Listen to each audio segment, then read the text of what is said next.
आप सभी को जय मसीह की। दोस्तों, मेरा नाम राजू कुमार, आप देख रहे हैं यीशु का प्यारा चैनल के माध्यम से, और प्रभु के मीठे मीठे वचनों और पवित्र नामों में मैं आप सबका स्वागत करता हूं। जय मसीह की। दोस्तों, आइए चलते हैं शाम के वचन में। परमेश्वर आप सबको ढेर सारी आशीष दे और ब्लेसिंग दे।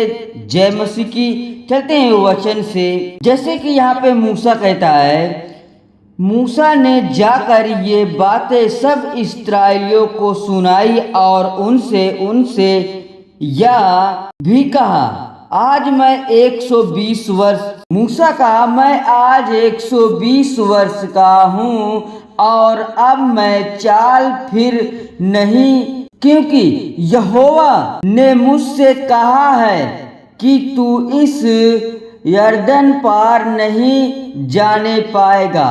तेरे आगे पार जाने वाला तेरा परमेश्वर यहोवा ही है। वह उन जातियों को तेरे सामने से नष्ट करेगा और तू उनके देश का अधिकारी होगा। प्रभु यीशु मसीह कहता है, तू उस देश का अधिकारी होगा। मूसा और यहोवा के वचन के अनुसार यहोशू तेरे आगे आगे पार जाएगा, और जिस प्रकार यहोवा ने एमोरियों के राजा सीहोन और ओग और उनके देश को नष्ट किया है, उसी प्रकार वह उन सब जातियों से भी करेगा। और जब यहोवा उनको तुमसे हरवा देगा, तब तुम उन सारी आज्ञाओं के अनुसार उनसे करना जो मैंने तुमको सुनाई है। यहाँ पे प्रभु यीशु मसीह कहता है, तू हियाव बांध और दृढ़ हो, उनसे ना डर। परमेश्वर कहता है, तू मुझ पर विश्वास कर, हियाव बांध, मत डर, क्योंकि मैं तेरे साथ हूँ। भयभीत हो, क्योंकि तेरे संग चलने वाला तेरा परमेश्वर यहोवा है। वह तुझ को धोखा ना देगा और ना छोड़ेगा।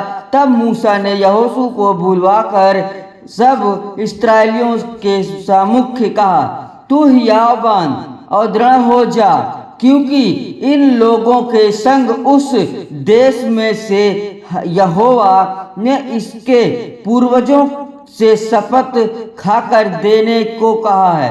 तू जाएगा और तू इनको उसका अधिकारी कर देगा, और तेरे आगे आगे चलने वाला यहोवा है और तेरे संग रहेगा, और ना तो तुझे धोखा देगा और ना छोड़ देगा। इसलिए मत डर और तेरा मन कच्चा ना हो। फिर मूसा ने यही व्यवस्था लिखकर लेवी याजकों को, जो यहोवा की वाचा का संदूक उठाने वाले थे, और इस्राएल के सब वृद्ध लोगों को सौंप दी। तब मूसा ने उनको आज्ञा दी, 7 वर्ष के बीतने पर अर्थात छुटकारे के वर्ष के में झोपड़ी वाले पर्व पर, जब सब इस्राएली तेरे परमेश्वर यहोवा के उस स्थान पर जिसे वह चुन लेगा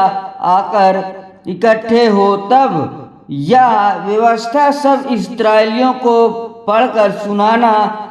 क्या पुरुष, क्या स्त्री, क्या बालक, क्या तुम्हारे फाटकों के भीतर के परदेशी सब लोगों इकट्ठा करने की वे सुनकर सीखे, और तुम्हारे परमेश्वर यहोवा का भय मानकर इस व्यवस्था के सारे वचनों के पालन करने में चौकसी करें। और उनके बच्चे जिन्होंने ये बातें नहीं सुनी, वे भी सुनकर सीखे कि तुम्हारे परमेश्वर यहोवा का भय उस समय तक मानते रहें जब तक तुम उस देश में जीवित रहो, जिसके अधिकारी होने को तुम यरदन पार जा रहे हो।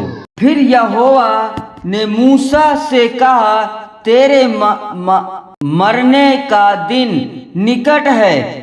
तू यहोशू को बुलवा और तुम दोनों मिलाप वाले तंबू में जाकर उपस्थित हो कि मैं उसको आज्ञा दूं। तब मूसा और यहोशू जाकर मिलाप वाले तंबू में उपस्थित हुए। तब यहोवा ने उस तंबू में बादल के खंभे में होकर दर्शन दिया और बादल का खंभा तंबू के द्वार पर ठहर गया। तब यहोवा ने मूसा से कहा, तू अपने पुरखाओं के संग सो जाने पर है और ये लोग उठकर उस देश के पराए देवताओं के पीछे, जिनके मध्य वे जाकर रहेंगे, व्यभिचार हो जाएंगे और मुझे त्याग कर उस वाचा को जो मैंने उनसे बांधी है तोड़ेंगे। उस समय मेरा कोप इन पर भड़केगा और मैं भी इन्हें त्याग कर इनसे अपना मुंह छिपा लूंगा और ये आहार हो जाएंगे और बहुत सी विपत्तियां और कलेश इन पर आ पड़ेंगे, यहाँ तक कि ये सब समय कहेंगे, क्या ये विपत्तियां हम पर इस कारण तो नहीं आ पड़ी क्योंकि हमारा परमेश्वर हमारे मध्य में नहीं रहा। जय मसीह की दोस्तों, आप इस सोचन को जरूर सुने और जरूर समझें। पिता परमेश्वर आप सबको ढेर सारी आशीष दे। जय मसीह की आमीन।